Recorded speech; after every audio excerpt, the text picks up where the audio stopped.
Hello' ৰাইজ, কি খবৰ? মই মানে এটা জেগাত আহিছিলোঁ কিবা এটা কামৰ কাৰণে। গতিকে কামটো কৰি থাকোঁতে নহয় দেৰি হৈ গ'ল। এতিয়া 5টা বাজি গ'ল আৰু গুৱাহাটীততো জানে 5টা বজাৰ পিছত কাৰ্ফিউ লাগি যায়। গতিকে গাড়ী চাড়ী নাই, সেয়াই আৰু পেডেল মাৰি আছোঁ ঘৰক লগিন। গতিকে চাই থাককচোন কাৰ্ফিউৰ পৰিৱেশটো গুৱাহাটীৰ কেনে লাগে।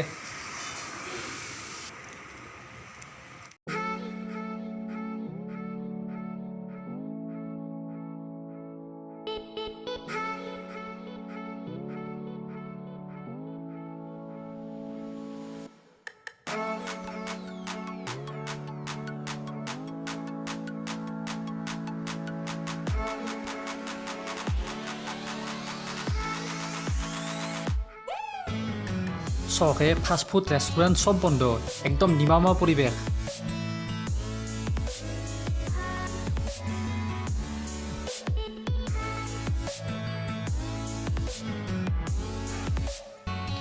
ইটো ৰেডিঅ' চেণ্টাৰৰ মেইন গেট আৰু এখনিয়াত জেগা হৈছে চানমাৰীৰ মেইন চেণ্টাৰ। এই মাজত নহয় ট্ৰেফিক থিয় হৈ থাকে, আপোনালোকে প্ৰায় দেখা পায়ে কিজানি বাছত অহা যোৱা কৰিলে হওক বা গাড়ী দি অহা যোৱা কৰিলে। একেটাৰো ঘৰত থাকি বিৰক্তি লাগি গৈছে। আৰু এতিয়া বৰ্তমান গুৱাহাটীত 5টা বাজি গ'ল না, কাৰ্ফিউ আৰম্ভ হৈ গ'ল। এই এলা দেখছি না CRP না মিলিটাৰী গাড়ী যাই আছে ক'ৰবাত, চেকিং বহাব।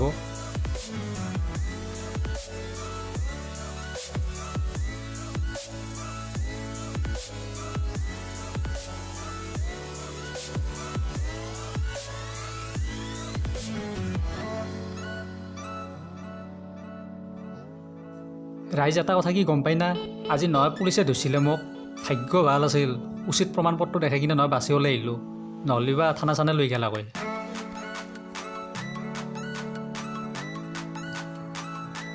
এইটো হৈছে আছাম ট্ৰিবিউনৰ মুখ্য কাৰ্যালয় গুৱাহাটীৰ, আৰু আমাৰ অসমৰ এখন সন্মানীয় বাতৰি কাকত আছাম ট্ৰিবিউনৰ অফিচ এইটো। ৰাস্তা প্ৰায় জনশূন্যই দিয়ক, এখন দুখনে গাড়ী চলি আছে। আমিও এনেকৈ খোজকাঢ়ি যাই আছোঁ আৰু ঘৰক লগিন।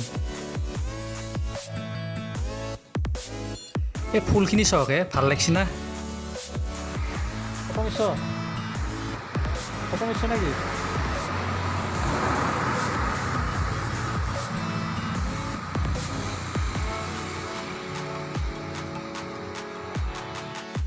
ইটো হৈছে পেট্ৰল পাম্প।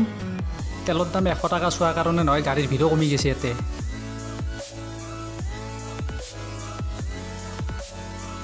ফাইনেলি ঘৰৰ ফালে যোৱা অন্তিম ৰাস্তাটোত খোজ দিলোঁ।